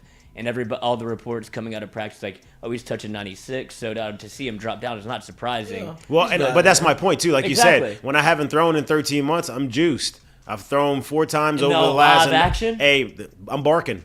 Yeah. That's that's real. Like now you got to get through that. that. Like it just is what it is. All right, next one up from Bond, James Bond. Does anybody know what was said to get the coach kicked out from the dugout and who the coach was and why the umps sucked for not calling a ball? You can keep that for wherever it was. But I didn't see the Auburn non-balk, but I saw the LSU. Don't know balk. what was said. Yeah. I mean, obviously they got confused on who they threw out or the coach got confused because he thought it was Jamie Tutko, who's the video guy. Was not Jamie that should have got thrown out. That kind of was I part think of he said a word. That was part of the whole delay. Yeah. Josh Jordan is the one who got tossed. Yes. Josh Jordan is not normally a loudmouth, and as Jay says, he goes, I don't think I've ever heard Josh Jordan curse. So I don't know why he got called out. I don't know what he said, but regardless of what he said, he got tossed and turned into a little bit of an ump show there for a minute. Do you think that impacted the strike zone? I didn't think so. I don't think it impacted the strike zone. I mean, he was. Yeah, I don't think There is one person that it impacted that obviously we hope Yeah. he, grows from it and kind of finds his way to get to the other side of it. But I think it was kind of strategic. One, whoever they said they threw out wasn't out, right? And so that gave him the sense to be out there. And then once he was out there, I think he continued to drag it on simply because, like we said, Ty was literally in cruise control and dominating. Why not make him wait out there without having? You're talking about the Auburn coach? Without having warm-up pitches and being able to do it. Why wouldn't you do it? I got to break this up somehow, right? I think that's kind of I think that's kind of the approach he went for once he was out Smart. there. Yep. And it's not like LSU went full, what is it, Bobby Valentine? Where you go mustache and glasses. Like, they didn't know literally who was supposed to leave and who was supposed to stay. No, Josh Jordan was out. They did everything right. Yeah. Josh Jordan that's was what I'm not saying. in the but dugout anymore. The way that the Auburn coach was acting was he was put wrong. on the performance He of a thought lifetime. it was somebody else. I don't know this for sure. I'm literally guessing right now. But when they did it right and Josh Jordan was gone, I think they had the TV feed and what was being heard. Which over TV they were saying that it was supposed to be the quote unquote bald headed guy with the polo on. That was Jamie. So I think once they kept saying that, and they were like, "Hey, let's get him out," because they didn't know who. Coming from the Auburn's dugout, they didn't know who heard it, who said it, and anything like that. They just, it was what it was. So I think once they kind of got word that was going on, they were like, "Oh, I'm just gonna wear this out now," because he was in the dugout still at that point. Yep. All right, next one up. This is from Twitter. Can we expect a shift in defensive positions moving forward from Stephen Miller, our guy? You want to take that one? I guess if there's a shift in defensive positions, I think there would only be an insertion of one player. We talked about him, Paxton Kling. Other than that, I don't really think you'll see much from there. I think you finally saw. I guess you could go catcher if you wanted to. You're still gonna have that. Yeah. You need two catchers to play. Yeah. You know what I mean? So you still have both of those guys are gonna have to play behind the dish. Yeah. And then you could also go if you're really fishing, just to, I guess, help the conversation along. Do you keep Cade Veloso at DH and move Jones there and move Trey back to first? And obviously that. I don't know if that gives you the best lineup, but I'm just thinking of along But here's the lines my thing: is thinking. what benefit does that give you? Yeah, exactly. What benefit does that give you? I mean, Jared Jones hasn't been bad at first base. No. You're not going to take. You're taking the bat that's been more productive out when it comes to. Am I going to take whoever's in right field out, or am I going to take Cade out? Right. So you're taking the bat that's been more productive out. It just wouldn't make any sense. Yeah. I was just trying to. No, I get it. I get it. And we're talking it through. That's what you do. Let's talk about it. All right. Next one. Oh. This is a good one. From Kevin Dunn on Twitter. J. Mitch, were you more hyped for the triple in Game 1 of the College World Series or the homer in Game 3? The triple. The triple, you were easily engorged. You know why? He can tell you. I'm not going to speak for him.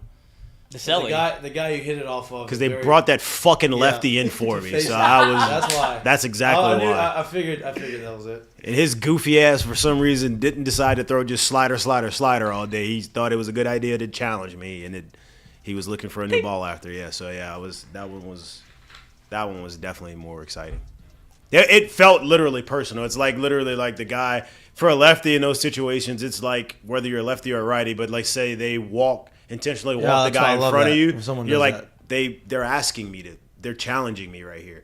When literally whatever, I don't even remember what happened before, but when that happens and Augie comes out the dugout and hits you one of these, I'm like, oh, game on, coach. Let's roll. So it was that one. Yeah, 100%. I mean, the reaction was visceral. both reactions. Oh yeah. The homer was hyped too, especially because we just set the tone. It's Johnny Damon with the Red Sox. Set the tone. Yeah. Next. Give me a second. I'm flipping back and forth between Ray Allen. Mm-hmm. Send. Ask him him. Why do y'all think Paxton didn't start Friday or Saturday? Personally, I was quite confused, especially why he hasn't started versus the lefty or wasn't started versus the lefty. Josh Newell. Look, I don't know the reasons for that. They have the analytics, they have the numbers. Like, I trust that Jay understands who matches up well against who, and Jay decided that Paxton shouldn't be in the lineup on those first 2 days, and so who am I to question that decision? But I think moving forward, you're going to see a lot more of Paxton Kling. Yeah, I think I would say 90 to 95% matchup for whatever the reason is, right? They got way more data on how he's done through the fall, through the season so far. Look, that lefty was throwing a bunch of breaking balls, and maybe he doesn't hit that pitch wall. They've got way more analytics on those situations, but I also think there's a little bit of it too of the back-to-backs and getting him back on his feet and kind of going again. Yeah. So I think 5 to 10% of it is that, but I think the other part of it is they're doing matchups right now. Yep. And not right now. They've been doing it for a while, but they're doing that right now until they feel good about literally rolling him out there and letting him go every game. Pull up the next one. Oh, another little throwback from the past from George the Greek. Would love to hear from Benary on how he would have coached y'all through the weekend and not losing the series. Like, how would Coach have handled? What do you expect to hear on Monday, or I guess that Sunday before you leave? I think it'd be very because y'all painted the picture of a very similar scenario. Well, it just depends on. It depends on how he has on the read he has on the team, right? Like, I don't know all these guys' personalities, but if rewind to where we were there, we got our ass chewed out. But we also got our ass chewed out because we came out flat and we had made 5 errors in the game. Like, rewind that back. We got chewed out after the loss to Nichols. Chewed out. Then we obviously smashed them on Friday. And then the 5 errors, I don't care who you are, like, you should get chewed out. That's why he did it. Right? But after Sunday's loss, there was no word spoken. There was, if I remember correctly, we lost Sunday, nothing was said. All of a sudden you wake up Monday morning, which is usually your off day, and we got text saying like, hey, there's a team meeting at like 11:30.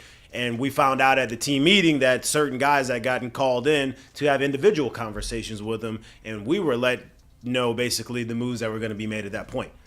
I'm not saying that Jay's done it the same way, but if I had to imagine, Jay's been super, super, super stoic the whole year.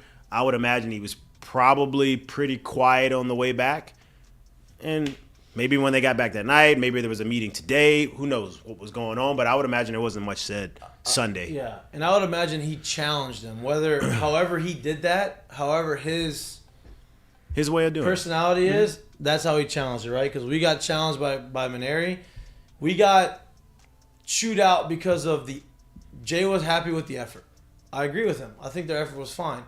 We didn't go into our Tennessee game thinking that we weren't going to play bad, but we did play terrible. We were flat. Yeah. We lost the game because we made errors on balls that we could control. Like, we should have made these plays, and we didn't. So we deserve to get – and because of what we did the Friday night. Like, we beat them the way we did Friday night. Right. We just thought we'd roll the balls out there, and by Right. 9 innings over, we'd have more runs than they did. Like, So that's what we thought. yeah. So It didn't happen I guess, that way. I guess the answer to his question, how Maneri coached it, was he coached us hard.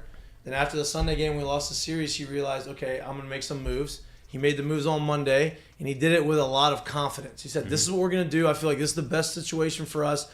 I've talked to everybody. We're gonna get through this, and you just have to trust me." And it worked out. Yeah.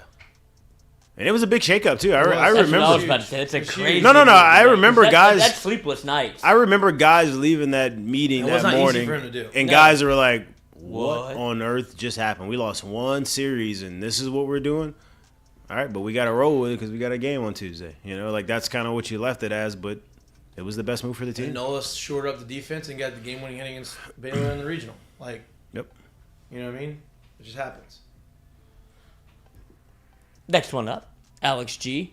Ask Eminem. Will LSU start playing a little more small ball heading into the playoffs? Only seen a few glimpses of it so far this year. I don't know what games you've been watching, I haven't Coach. seen- I seen Blaine tried more. to bunt twice. I seen more bunt, more guys squaring around the bunt than I have in the past probably like 5 years combined. I think they played a lot of small ball. I think they've actually done it to a tune of guys you wouldn't even think would be bunting or could bunt were squaring and dropping bunts down. So I think they've done, especially for More today's than I game. thought they would. Especially for today's game, I think they've played a lot of small ball. Yeah, I mean, like So you I don't saw- expect to see more. Yeah, I don't expect More than what they've done. I You've think I seen expect to see Cade the same. do the safety squeeze, like Yeah. that kind of stuff. But I mean, if Seen who do the safety squeeze? Beloso didn't he do it? That's my point. Yeah. Like right. exactly. Right, That's but my it was point. lefty. Lefty was a good. You know, it worked out. My point is if you've seen Cade safety squeeze already this year, to me that's a lot of small ball. You don't need, you could like not point at a single other bunt opportunity or a small ball hit and run, whatever you want to call it, opportunity. The willingness and the confidence and the thought process that he's going to execute something like that tells me a lot. Well, here's the other reason why I don't think you're going to see any more. Like, you're not seeing a lot in general. I've seen more, you've seen more than I thought you would see with the lineup. You haven't seen a lot in the reality of the whole thing. You're not going to see more of it because why would they start doing it? The offense is not the issue. Like, they're scoring runs and they're driving guys in. Like, you don't need to do that to be able to. You don't need to manufacture runs. You're doing that. Yeah. So I don't see that.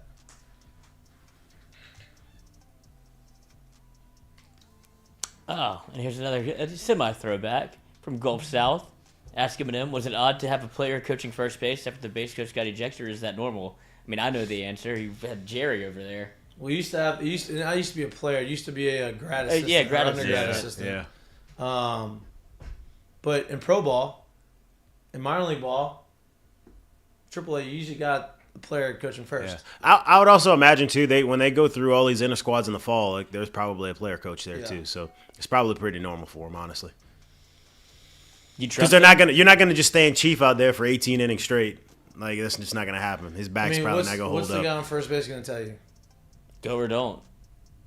If Let he's me tell telling you. if he's telling you to go or don't, you're not. You're too late. Yeah.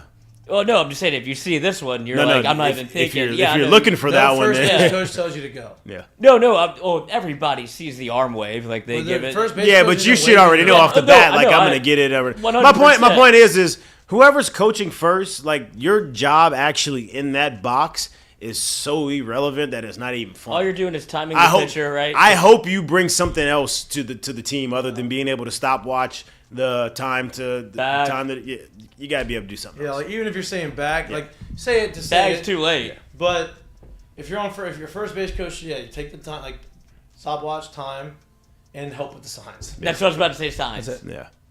So And usually the role is for him is not even to help with the signs, but you're there. You're supposed to be paying attention to that.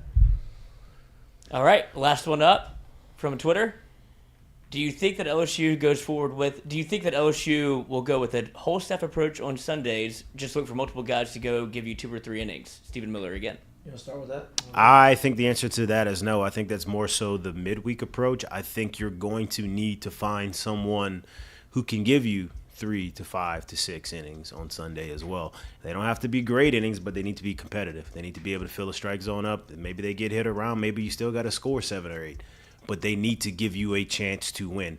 What doesn't give you a chance to win is when you are standing there stoic, not moving, and it's ball 1 to ball 4, and the carousel keeps going, and then now the next ball's hitting the gap, and then now the next ball's hit at the shortstop, and you're wondering why the shortstop can't make the play because he's been standing there for 20 minutes. That's what doesn't really give you a chance. What doesn't give you a chance is every time you go out there, and next thing you know, it's 25 minutes before you come back in, and it's a 4-run lead, and now you're asking them to. We were just That's up what one. doesn't. That's what doesn't give you. What gives you a chance is someone filling up the zone. It doesn't matter if the balls are getting hit at 120, 600 yards or not. Fill up the zone. Give the guys a chance. Give the guys a chance to make plays. Give the guys a chance to get back in the dugout. That's what matters. Agree 100%. There's nothing worse than playing defense and just. I can't. Like, Jesus. I mean, just give us a chance to help you out. Especially if you go up. They went into the. I'm talking specifically about Game 3. You go into that bottom of the first 1 up. Like, Dugas hits a leadoff home run, and you're like, okay, business as usual. Then it goes to absolute. And look, I'm not here to like just shit on pitchers, but what I do think ends up happening is those guys. A lot of times, those guys. They want to do so well, and I completely understand it. You do as a hitter, too. And sometimes you got to understand less is more. So sometimes they get balls hit, and they think, shit, now I got to be perfect. All right, let me try to be a little bit better. And you try to literally hit a gnat's ass. And it's like, hey, bro, use the middle of the plate sometimes. Yeah. Like, we can't be throwing 2-0 pitches. Still hard to hit a baseball. Don't throw a 2-0 pitch in the other batter's box. You're literally telling me I don't want to get hit. Right. Like, that's what you're telling me right there. So it's understanding like, hey, bro, if I just fill it up, I got a better chance at finding my stuff and finding success and finding my way back to the bench and then my way back out here by filling it up as opposed to trying to be perfect.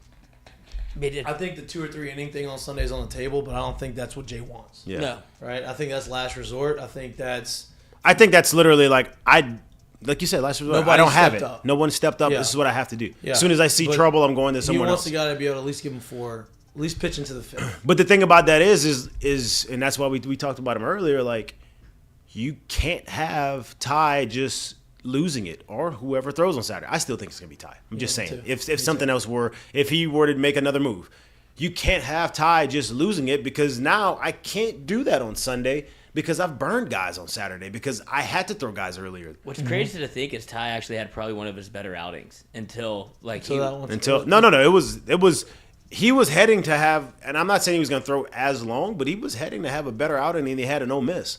Yeah. Right. Before that. That's the direction he was going. 12, 15 strikeouts again. Mm-hmm. He was right there.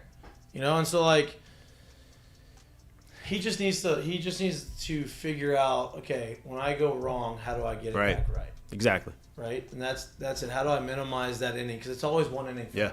Right now he reminds me of like the hitter that gets streaky ass hot and then all of a sudden he's ice cold. He reminds me, honestly, and someone made a comparison about this earlier in the year, and I said no. And as the season's progressed, it reminds me of Ryan Eads, right? Because Ryan Eads would be super dominant. He had really good stuff, and then one inning would derail him. And Ryan's one of my guy. Like, I love Ryan to death. I think he was awesome. He was made to the big leagues. Like, he was great. But his stuff would play, and then all of a sudden there was an inning that, whether he would lose control or kind of some infield singles, and then it would kind of go one way, and it was just hard for him to get back on track sometimes. And like a golfer. I see that. Like, yeah, I guess. Like, you're playing steady as she goes, and then you put up a, triple, and you're like, oh, I guess this is how I play golf. I'm waking up, and then you lose it for 5 holes, and you wake up and you go, what happened? Right. I thought I was playing well. Right. Yeah. Just got to stop the bleeding a little bit. Yep. That's it. So, is that it for Mikey and Mitch? You guys are heat.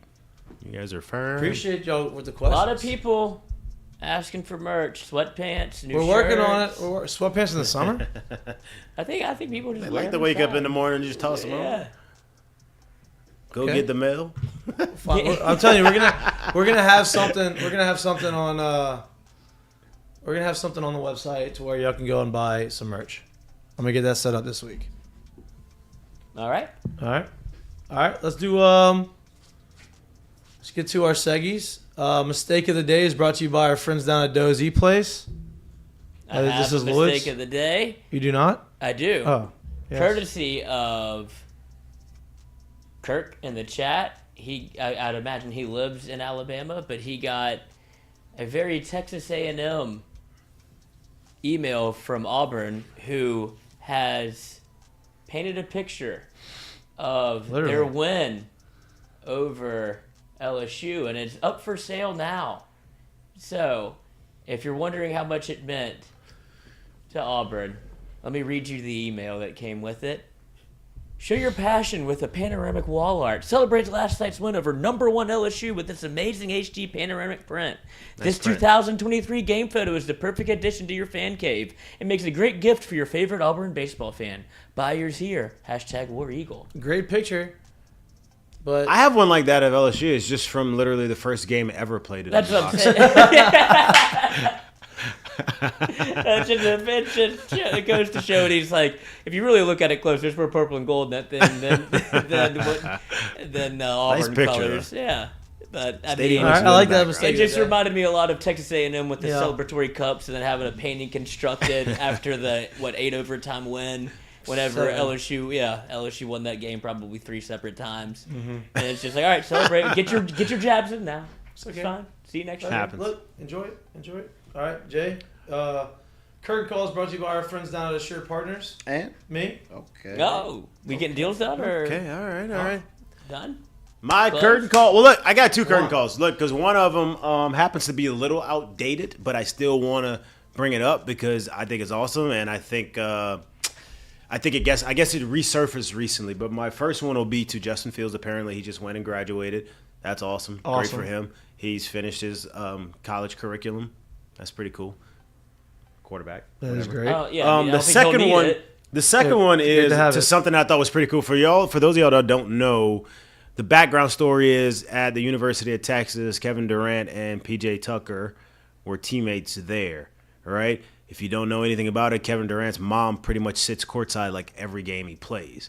In this video, they're obviously playing against each other, and it's pretty funny, man. It's pretty awesome. You want to play it? Yeah, grabbing it now. Important defensively for the Bucks. And the Bucks now over the foul limit. That's great. If you didn't see the play before the play was, it was a rebound. He basically kind of tackled Kevin. They call a foul. They go to the free throw line, and this is his mom chirping at him, and then he goes back at her. And he just told her I love Matchup with you. Durant so important great. defensively I love for the Bucks. I love The that. Bucks now Not over football. the I love you. foul I limit. love you. I love that. You have one? Yes, I do. Mine is to the newly engaged national champion, our head coach formerly, who obviously has some money to spend because this rock is enormous. But to celebrate, the man, Edo, during a Taylor Swift concert. No, this just shows you how plugged in he was to the game of football. No idea Taylor Swift's going on. Just going for a jog. Just in Nashville, got engaged. At least he's got a shirt on. Got his shirt on, but apparently there's hundreds of thousands of people that he's jogging up on. It's not the summer yet. So, He's gonna but get there. Edo is a man of routine, Shirt off Edo is coming. Let's just Yep. be honest. and so Him and Ray just, Baker. Nice and glazed up like a Dunkin' Donut. I mean, you couldn't kill him with a knife. His skin's too thick. But curtain call to Edo. Got engaged. He's probably gonna be happily married for a long, long time. There you go. Hope so. Hope so. That's what everybody's looking for is love. My curtain call is if you were watching the LSU Alabama series last weekend, Alabama catcher Mac Gassetti got hit in the throat and then passed out on the field. Kind of a very scary scene. Gets taken off the field, comes back in, plays this weekend, hits a walk-off game-winning homer against Vandy. And I think that's awesome. Oh, Tees off on this. High and deep to left field. Pressure. And gone! Oh, it's not a walk-off. Game was the game winner. Bottom Top eight. one. Bottom eight. Alabama lead Bottom in the eight. eighth. Big win against Vandy. Big one. So that's my shout-out. That's my curtain call. I think that's awesome. That's what it's all about. Injured earlier in the Great week that he was at okay. LSU. Even better that he was able to come in there and have a big And moment he's given the in the Tide season. a one-run Big win advantage. for them. They won the series right after the coach got fired. Well, coming into the play, he was 0 for 8. Doesn't make you think. Wondering, hey, why is he's in there for defense? He goes double. Great Monday today. Makes you think, huh? Makes you think. Now Iowa's in trouble with gambling. And I so saw is that. Iowa State. It's their players. Iowa's players. Uh-huh. It's crazy. Iowa State players, too. Yeah. We'll see wonder what who happens. was, People are realizing that baseball players are degenerates. Uh-huh. Let me play cards. But we appreciate everybody a lot tuning in. We appreciate you watching our show. If you like our show and you like to watch our show, please like and subscribe. That helps us out a lot. Please tell people about it. Share it with a friend. Share it with family members. If you can't watch us and you're driving and you're commuting and you like to listen to us, or anywhere you get your podcast, we'll be back live in studio from 6 to 8 p.m. on Wednesday. Jay Johnson Wednesdays, J.O. being here, we'll be able to ask him, have these conversations with him. And then we'll be live again this Friday from 1 to 3, previewing the Mississippi State weekend going into the last couple weekends of the season. So, again, appreciate everybody.